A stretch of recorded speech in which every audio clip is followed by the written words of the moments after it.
Welcome to our episode 28 of season 2, Cultivating a New Generation. And today's topic, it's going to be the power of your heart. We are going to go deep into the science of the heart and what is happening with the vibrations, with the things that you are performing inside of you in terms of synchronizing your mind and your heart.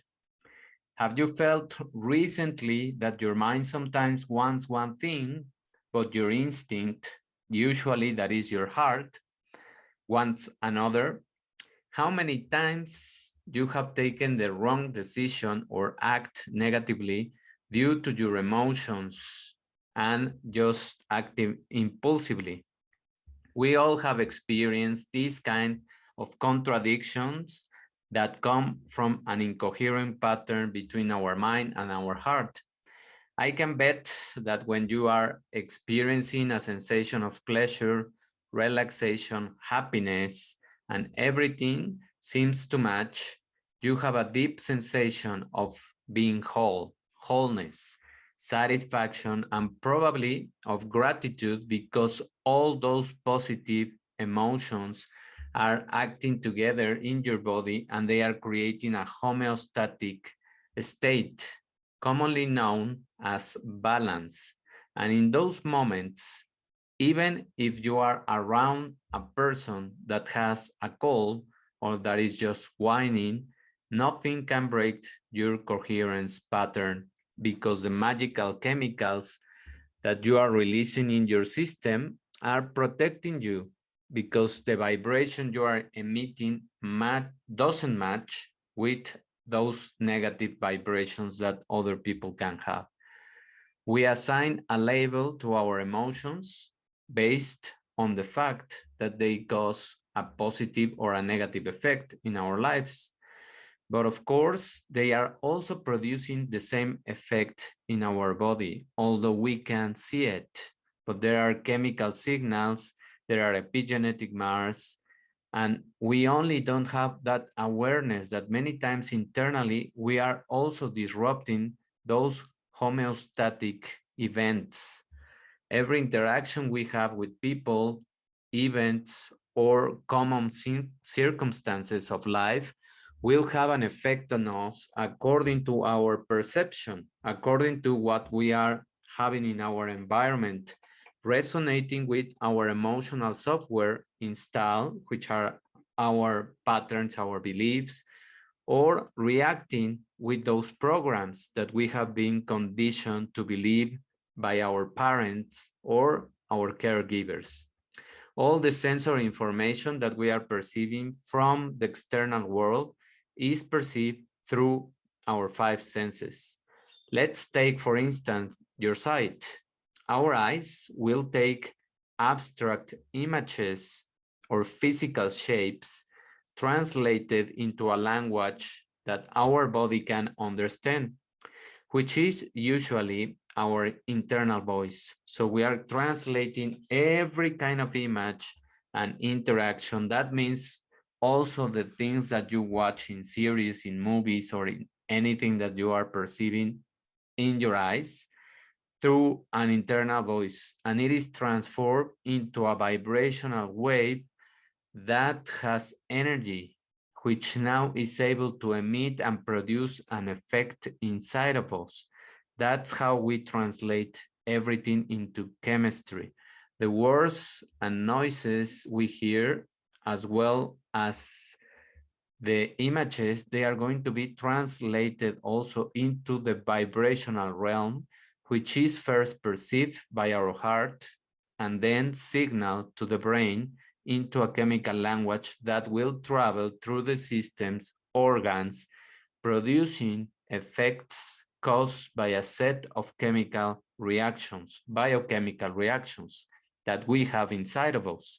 So everything is connected, everything is transmitting inside of you, and you are always changing your chemistry with all the things that you are perceiving. As you can see, we have two languages, sort of saying, And for the sake of not complicating more this kind of explanation and the understanding of the coherence that the heart and the brain generate, we'll leave it at those kind of translations that I just explained.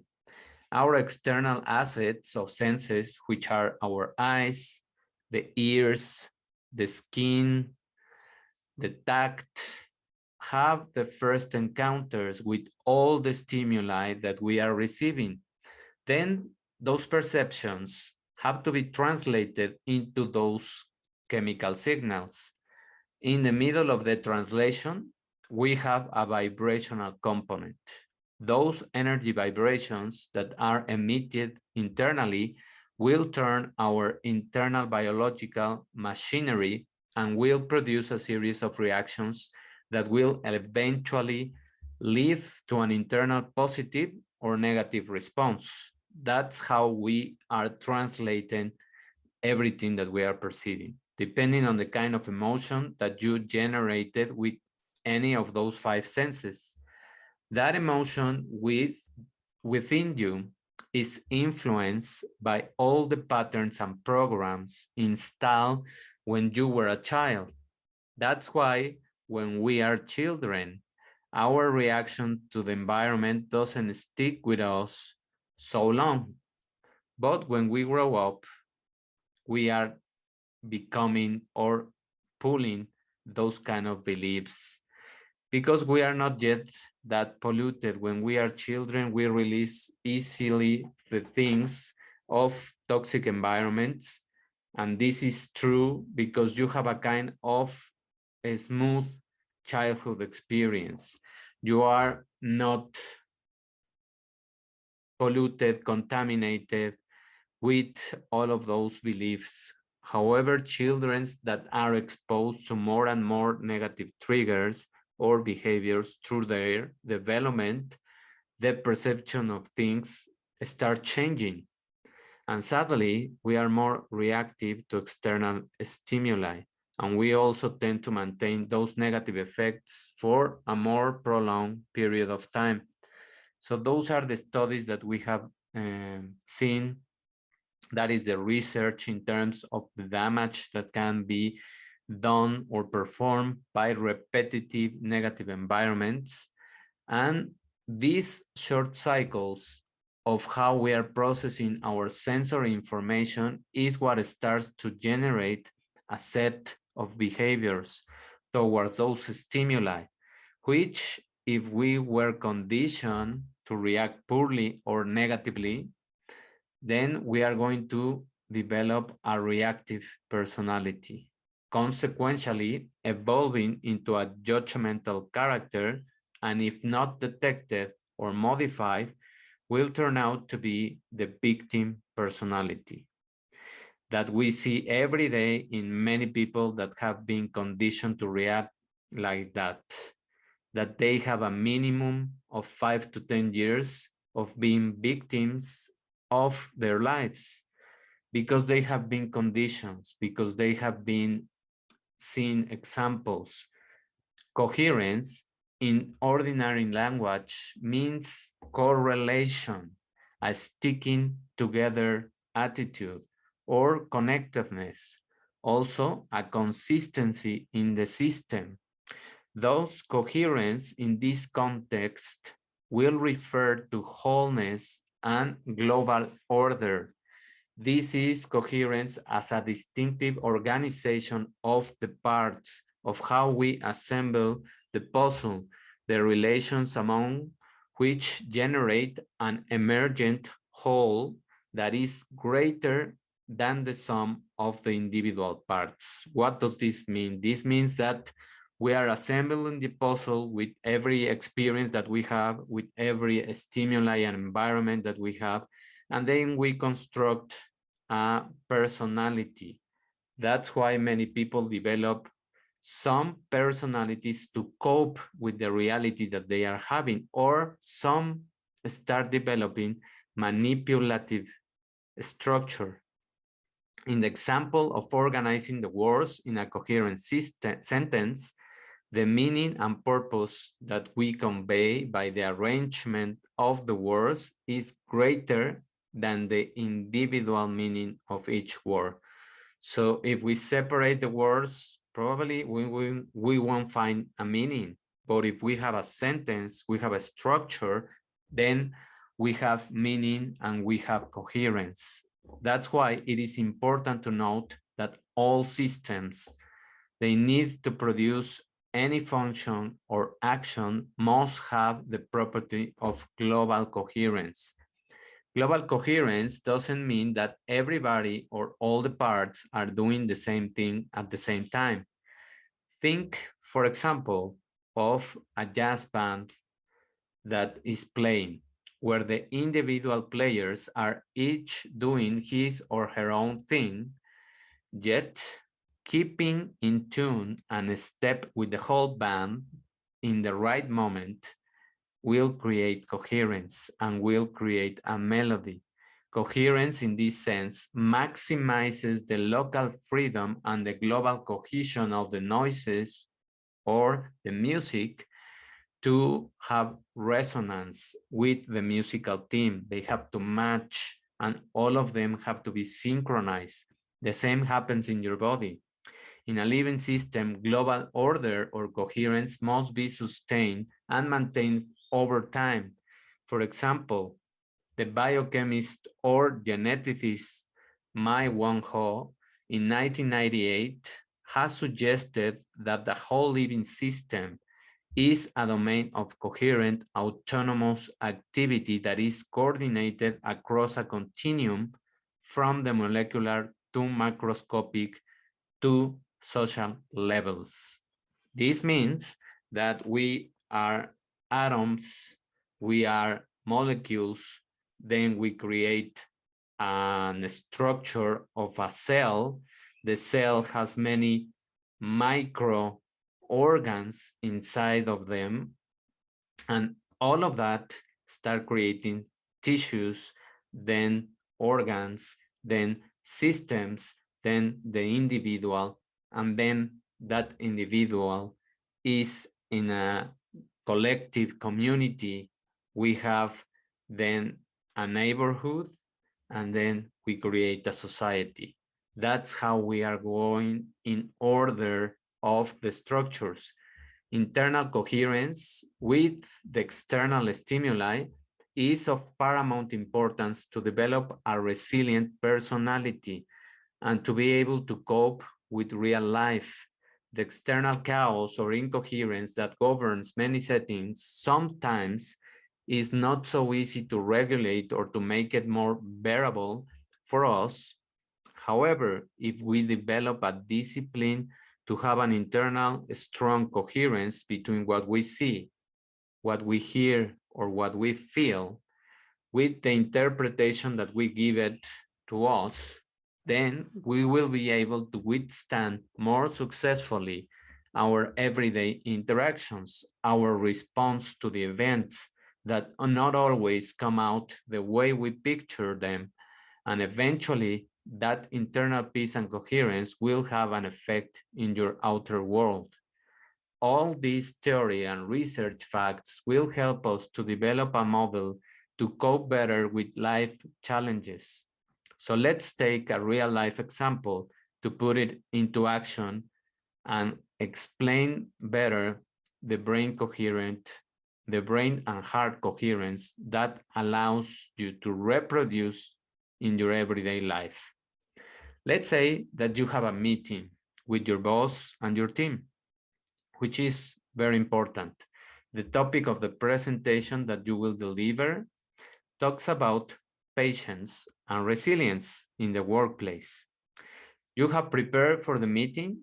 The day has come, and as usual, your morning routine starts by checking your social media, a couple of mails, grabbing a cup of coffee, and then Murphy's Law will become present. You start your day dripping off the coffee in your shirt as you get in your car to start driving. Then you start thinking quickly if you have time to go up and change, or the traffic will stop you from doing that. check the maps, the traffic looks heavier than usual, and you start raising the stress. Another triggers steps up in that ladder. You try to maintain your peace of mind. However, you are already stressed, you are already triggered, and you are biased towards having a bad day. You are thinking, this is what needed to happen today.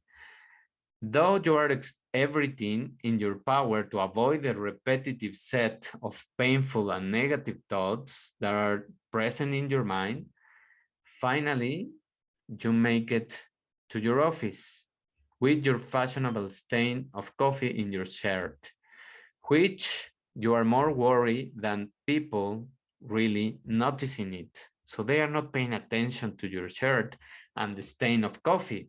You are more concerned of that and you're more stressed of that. Once you get to your office to take out your laptop, you realize you forgot the adapter device to plug into the projector. You call the system department to borrow one and ask them to be delivered to the office where the presentation is about to start. Your boss, luckily, hasn't arrived, but some members of the team are already inside of the meeting's office. You try to remain calm, but you are anxious already. You are worried, you already build up stress, and somewhere to be uplifted, to be really angry internally. The time of the meeting has arrived, your boss is already entering the office, and the guy with the adapter hasn't shown up.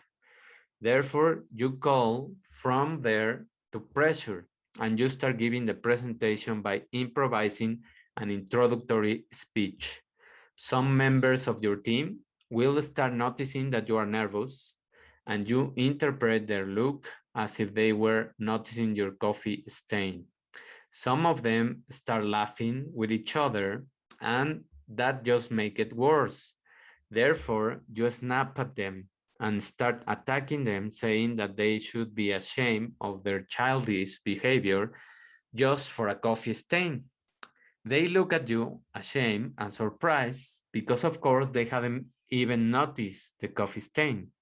So one of them tells you to relax and that you just make it worse.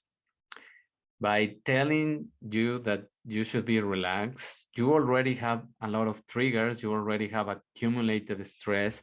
So that's the worst thing that can happen because you know that you are completely flooded in your brain and your body with all the negative chemicals, and you started with a simple coffee in your shirt. That's what is happening in many people. Do you think that taking into account all the series of this example and the events, the people and your boss will be able to put attention in the topic of your talk? Do you think that this person is going to be able to overcome that? That you can do a good job with all those negative reactions that you and only you provoke and attract them? I don't think so. Now, this is an everyday story that we have seen many times, and that will allow me to exemplify a much more hard brain coherent scenery. Now, let's turn it around and let's use the same example with a coherence between the heart and the brain. Let's take the same situation. You have an important talk with your boss and your team. You still spill the coffee on your shirt, but instead of reacting poorly to the stain, you take a deep breath. You internally think it's just coffee, it's just a stain in the shirt, nothing happens. That is not the purpose of the meeting. And you are okay. You have prepared to the meeting, you are recognizing yourself, you are activating the dopamine reward system, and nothing can interfere with your image and the picture that everything will be fine. Therefore, you just try to clean it and leave it at that. You don't even allow yourself to be bothered by the stain. When facing a difficult, challenging situation from the external world, you can evaluate or assess how bad it is. Most of the things can be fixed if you maintain a positive attitude. Taking deep breath and, if possible, closing your eyes, picturing and visualizing what you want to happen in the important event. This will allow you to transform a possible threat into a peaceful vibration that will be transmitted to your body as such and will allow you to have more clarity. You will carry on with the plan you had, and if another negative thought wants to come along, just stop it with a question. That will take out the power of the thought and center you in your positive attitude, avoiding that it can be introduced as a negative emotion. As you approach the time of the compromise, keep taking deep breaths and keep allowing your visualization of the event to become stronger. That will bring more peace into your inner emotions and allow yourself to oxygenate your brain and maintain your thinking clear on the target that you have. Right before you start your compromise, either in your car or if you have 2 or 3 minutes available, go to the bathroom. Keep breathing and find the meaning that you want to convey for the message that you want to give in the presentation. Or if it is an encounter, visualize now with more details how you want things to happen. If possible, close your eyes and repeat to yourself that everything is under control. You have prepared for the compromise and things will go out as you have visualized them. These 5 simple steps will allow you to recruit positive vibrations, positive chemicals, and they will be able to introduce a powerful message in your body, in your mind, and in turn, you will be able to see a clearer scenario in every situation that you encounter. Of course, this was a very simple, probably everyday situation. However, it can be practiced with more challenging situations. The core of the model is to allow yourself to remain calm, to accept that some negative emotions might come up, but not to dismantle them with the power of questioning the nature of them. Every time a negative thought comes, you can just make a question and receive the thought.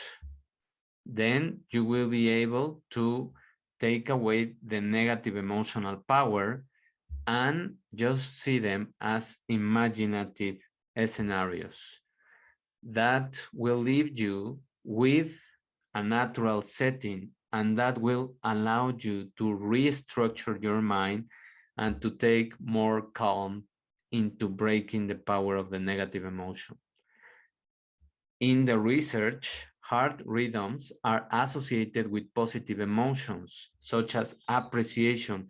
Whenever you are in that gratitude or appreciation mode, the heartbeats are synchronizing and it is a perfect wave. They are organized as a stable pattern of repeating sine waves than those generating during a negative emotional experience, such as frustration.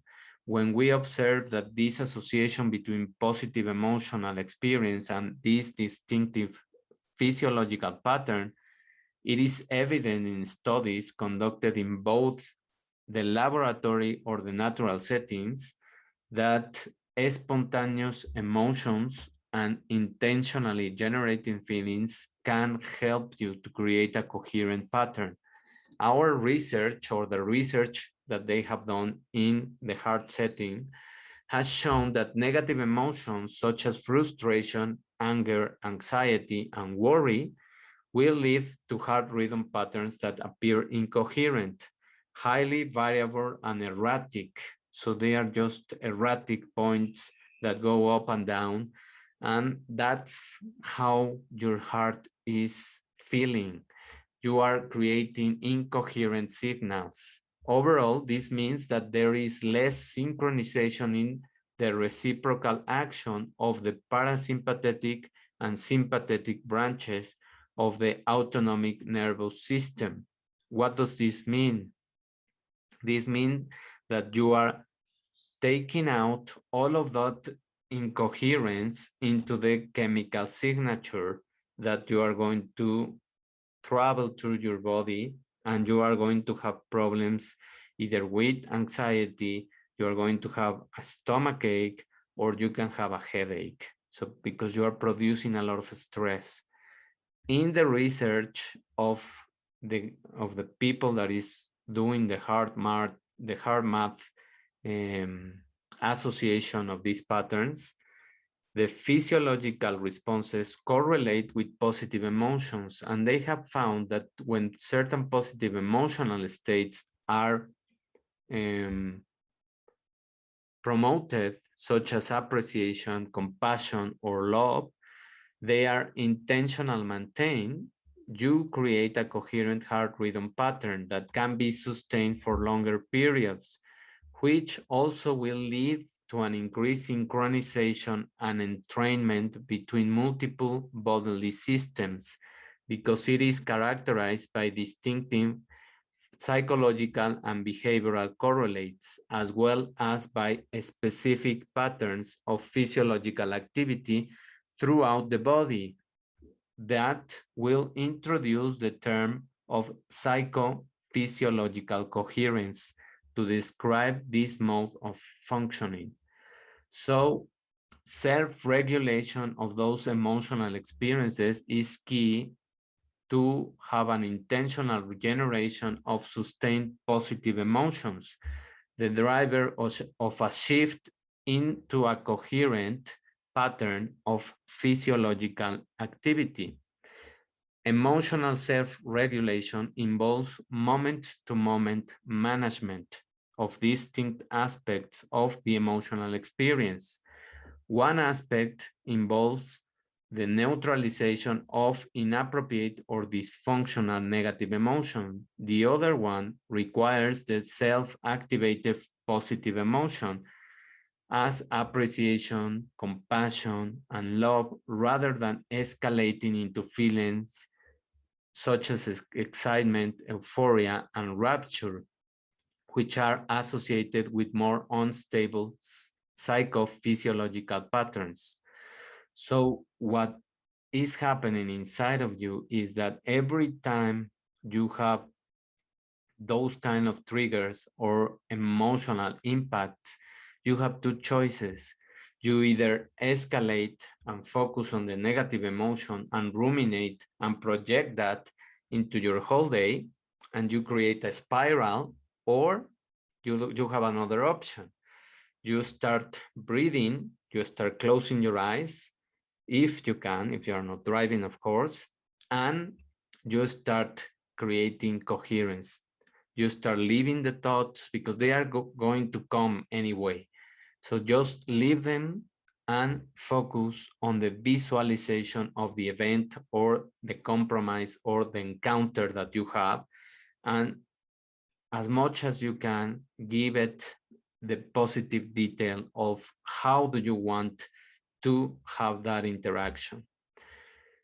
Once again, and as discussed in this research that I just read, there is ample evidence that successfully breaking the negative toxic cycle will come with the premise of owning your emotion, accepting that you have a negative emotion, accepting that you have an accident, for example, with the example of the coffee, and you can start recognizing them, question them, being able to gain consciousness of why they are presenting at you, and taking their power by maintaining your alignment to the positive outcome, and just understanding that they will be present as we move along the journey of mastering our regulation of them.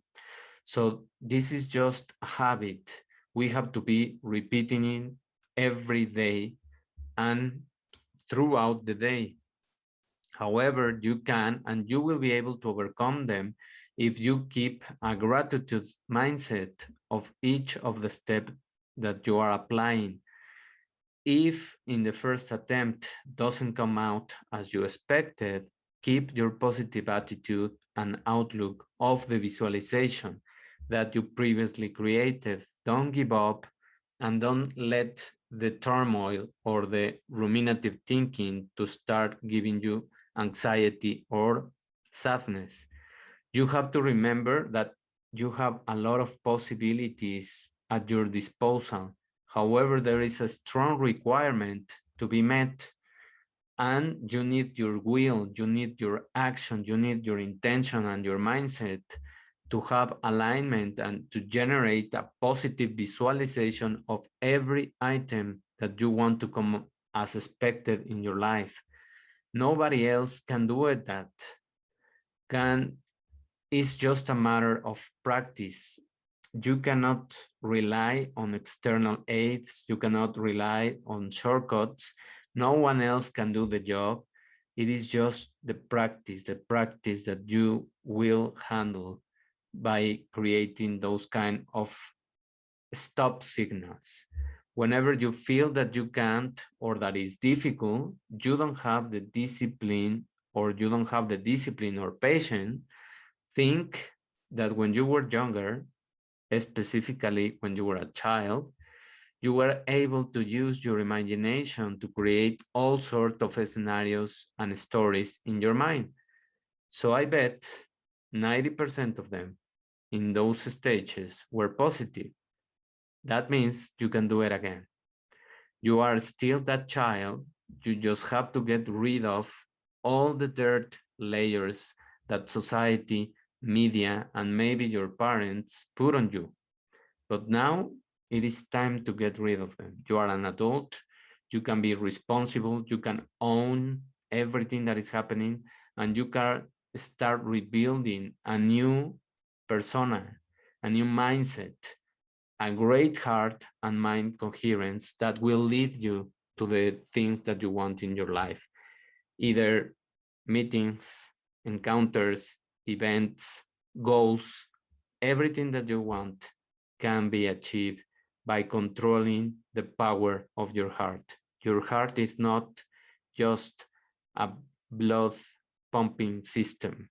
It is much more than that, and it gives you the information in real present time. So pay attention to it, listen, and take a moment to breathe and become coherent again. Thank you very much for listening to this episode. I really enjoyed your presence, your audience, and your attention. If you like the episode, please help me to share the link with people that resonate with the message. And we will listen to each other on our next episode. Have a wonderful day. Bye.